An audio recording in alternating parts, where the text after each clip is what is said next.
It's mean thank you and also welcome. Thank you very much. Before I start, on behalf of my people in West Papua, I acknowledge the traditional owner of this land and the past and also present.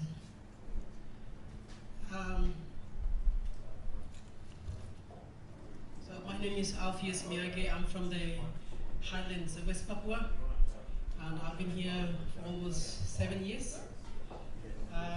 I got the refugee status about 3 years ago. Myself, I was also hunted by Indonesian military because Benny was in prison 2001, and some of us, 3 of us, we were guaranteed for him. Indonesian prison officers, they say that if Benny escaped, 3 or the family of Benny would replace him until Benny found. At the end, Benny escaped.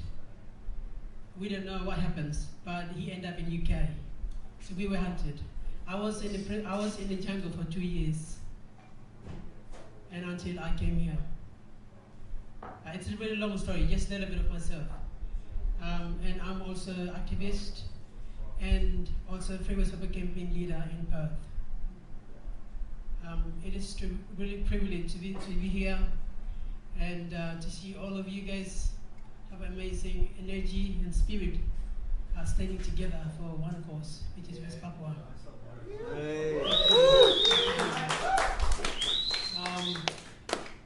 I also wanted to add a little bit more on thank you so much again for everyone, and especially for the owner of this what do you call it, park or sorry. Now welcome and acknowledge and also accept the Fund for West Papua tonight, and especially very thank you also the Fund for West Papua, who's been traveling all Australia, which is under as Brandon, and everyone. Sorry, I actually forgot all your guys' name. But one thing I tell you that West Papua, all West Papuans, they actually don't know you guys, how you guys look like, name even. But once you put up all Fund for West Papua, thousands of people in West Papua, even in the jungle, who's been serving from 1977 until today, in a prison, even who is the past, their spirit are with you guys. Thank you.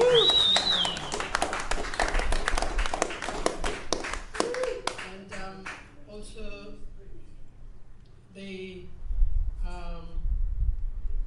current news at the moment, like today, is really significant day, which is in UK. The 3rd of May is the International Parliamentarian for West Papua, an international lawyer for West Papua, and plus United Aviation Movement. They are together. They had a conference. This conference is in regards to push the UN government to West Papua have a vote. Which this vote is not new. We actually given the actual free choice by UN, but then because of the political and economic interest, even though we have an actual free choice which was given by UN, but then UN secretly worked together with the Indonesian government and USA government. We West Papuans sold us into Indonesian hands. 1967, that was the biggest gold mine, which is under Freeport organization. They set up Freeport in West Papua, and since then, 1960 until today, they decided, they created a genocide. It's a secret genocide. It's not just like what you call simply kilo, just acting something simple, but this is a killing, torture, and raped. Until today, it's still happening. It's not far, just like 225 cases from up north Australia, but no one knows in Australian communities. But in order to get to know these things, actually, the music is number one. And also everyone who are here, I do believe that it's not just because of music. This music is also spirit. Music is also great tools to introduce, raise awareness, what's happening around the world, but in particular in West Papua.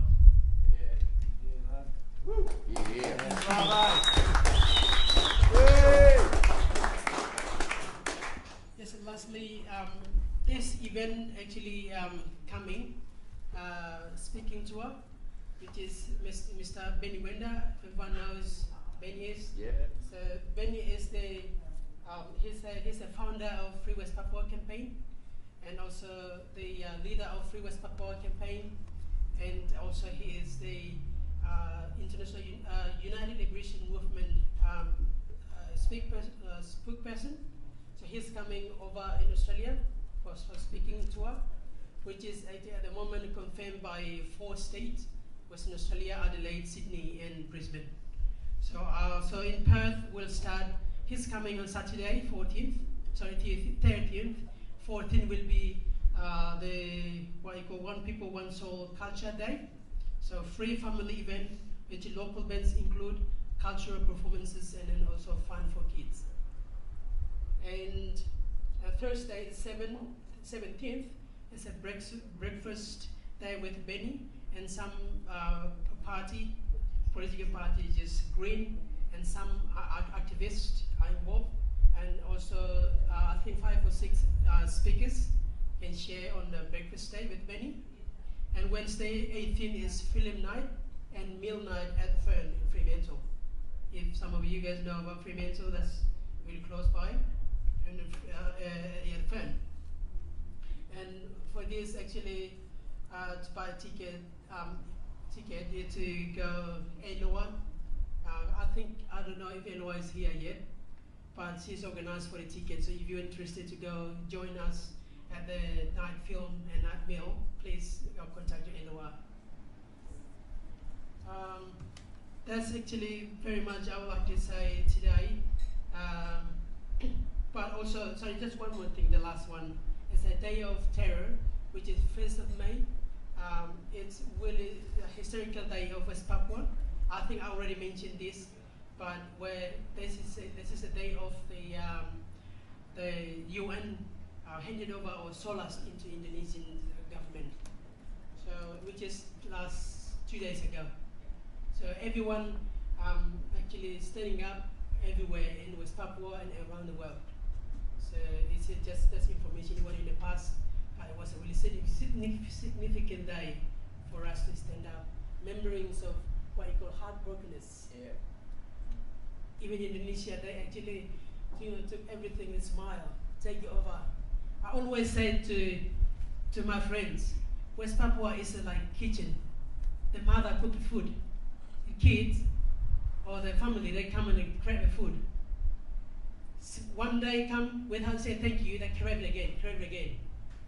The response to the father or the mother, they would say, hey, please sit down and eat and say thank you.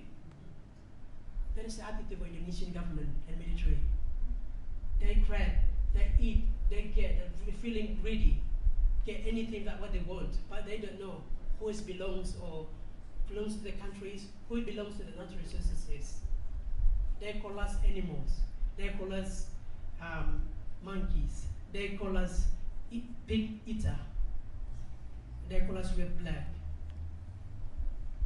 See, I actually have a saying with all of you guys. I can move, and I'm a human.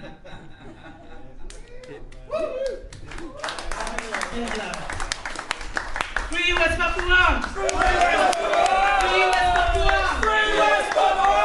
Free West Papua! Free West Papua! Thank you so much. Yes. Lastly, it's only human being can make a history. Yeah. All of you guys make history today. Please tell anyone, your family or friends, about this and about West Papua.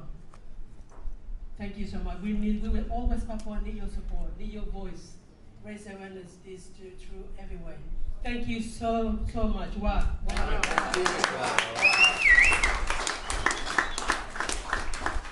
Thank you, Alex. Thank you.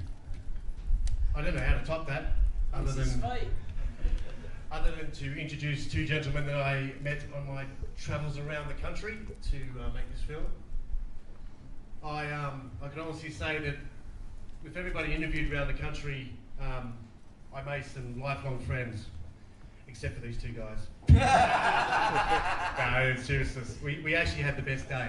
Just quickly before they get up, when we interviewed these, I met these guys for the first time.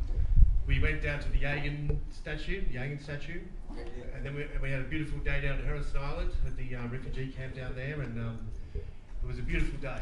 And we had a really good time. We bonded really well, and we got a great interview out of these two guys. So they would like to talk to you just quickly, Drives and Nigel.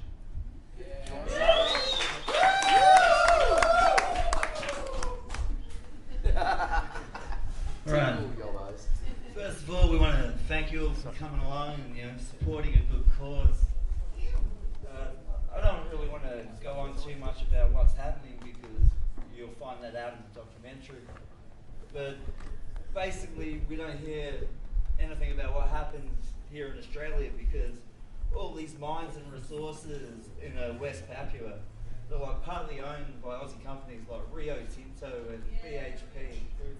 So what we got to do is basically spread the word. I mean, start your own fundraiser for this, but just tell many people as you can. It is about awareness, and especially if people are musicians. This is what I've noticed. A bunch of smelly, dirty punk rockers manage to get awareness out there to people. Yeah, just from when I was asked by Jody to do this, I just went, yeah, no brainer. I'm going to do it. I'm about humanitarian causes. The reason why I chose to go to Yagan and that is I identify what has been going on with the Aboriginal people of Australia and still does to a certain degree to the West Papuan solidarity for the cause. Mining companies, pastoralists, anyone who's wants to make money, genocide. Like you're saying, dehumanising people by calling them monkeys and this and that so they can get away with what they want to do. What happened? In the 80s, normal rock bands used to actually say things. Does anyone remember the Australia card? That's why we have a tax file number. What's happened to musos these days? What are they saying? What are they doing? It's great. What I want to see is more musos get out there and actually make awareness for a lot more causes here and abroad and to our neighbours. And our neighbours, the West Papuans, remember World War II?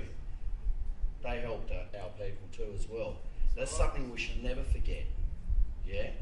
And all I'm going to say is never forget this cause, spread this out, keep the word going and raise more awareness, okay? And that's all I've got to say about that, so. Thank you very much.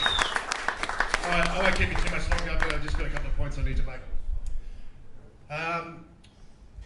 Just to thank a few people. I'd like to thank my brother for sort of half getting this together, as well as Nigel, who now knows my brother's mates and your mates. It's family now. That's a bit too close, mate. But I just want to get everyone up to speed about how this film was created and how the Punks West Papua movement got started. In April last year, I received a text message from a good mate of mine, Neil, who plays bass in Diggers with Attitude. He texted me in the middle of the night saying, "Oh, we're doing this gig called Punks for West Papua.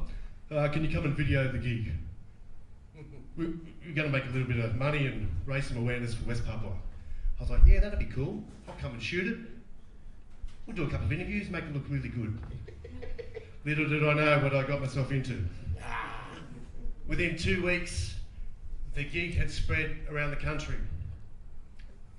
Over 50 bands in 7 cities decided to do a Punks for West Papua gig.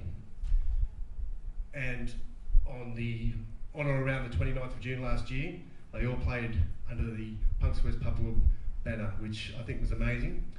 And more importantly, I think only punk rock could have really achieved that. Any other genre of music, there would have been ego and money involved and all that sort of stuff. And something I noticed when I was interviewing all the bands was how it was just a no-brainer for all of them. And so I tip my hat to you guys, man. That was pretty cool. 2 weeks after that original text message, the Free West Papua campaign in Sydney got in contact with Jody saying Benny Wender was in town. We should go and interview him. I didn't know who Benny Wender was. I thought, oh, he's West Papuan, this would be cool. He can promote the gigs. I turned up to the place he was staying at in Mossman in Sydney, and he was very happy to see Jody and I. It was night time, and I don't know if you know what Jody looks like. He's about that tall. He's got tattoos from head to toe. Yep. Probably not the guy you want at your front doorstep at 8 o'clock on a Friday night. But in that next half an hour when I interviewed Benny Wender, he told me things that I didn't think was possible to be happening as a neighbour of Australia and for none of us to know anything about. Firstly, 500,000 West Papuans have been murdered since 1963. If you wave this flag in West Papua, that's 15 years prison. If you play West Papuan songs, that's 15 years prison. And I imagine prison in West Papua is not cushy. There's 2 things I thought after I interviewed Benny Wender. That was, firstly, why didn't I know about this? And secondly, I need to do something about it. I probably took the most stupid route and I decided to make a documentary. But one thing the documentary has achieved since its release is it's inspired punks around the world to do a Punks for West Papua gig. So 12 months after the original gig, there's now an international Punks for West Papua happening in June of this year. 5 countries have signed up for it. And so that's pretty cool.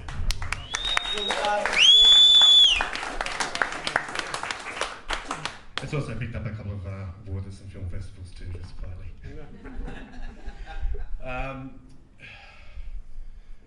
Sorry, I wrote some notes here, blah, blah, blah. Sorry. Okay, so without too much more yada, everybody who's watched this film has thought the same 2 things I thought after I interviewed Benny Wender. That is, why didn't I know about it? And B, what can I do? What can I do? What can I do to help? It's very simple. What you can do to help: have some beers tonight, have some fun, watch the cool bands. But tomorrow, when you're at work, or you're at uni, or those of you on social media, talk to somebody about what you saw tonight. I don't care if you shit can the film. I really don't. But I want people to talk about West Papua. Raise awareness. We're raising a bit of money tonight. The money's all well and good, but I hate the term raising awareness because usually a lot of people raise awareness about things that we all pretty much know about, but nobody knows about what you're about to see. And if you just talk to people about it tomorrow, that'll be all good. And with further ado, sorry, Jason, you want to say something? Yeah, just quickly. Yeah, as Ash just mentioned before, was it won 6 awards now? Is it 7 awards? And you used to know me, you know I've got a bit to do with the film and that. And when I first saw this, man, it's completely moving. Like it just makes you want to go do something, and you will feel the same when you see it. So I reckon let's just give it a big clap to Ash. Cheers, guys.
Cheers, Vancouver Travelers. Cheers, Knights. Cheers to Free House Pumpkin, mate.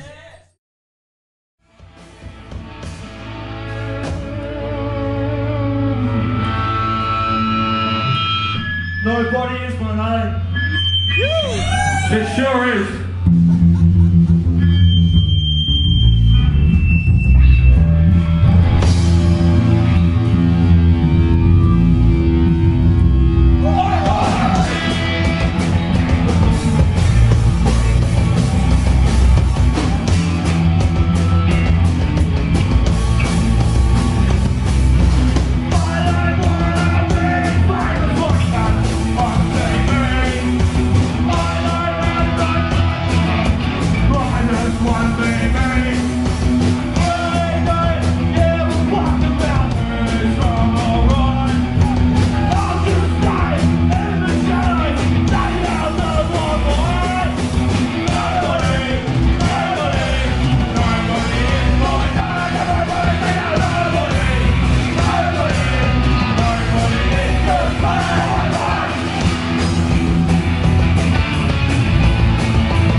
take it down to Punks for West Papua Screening.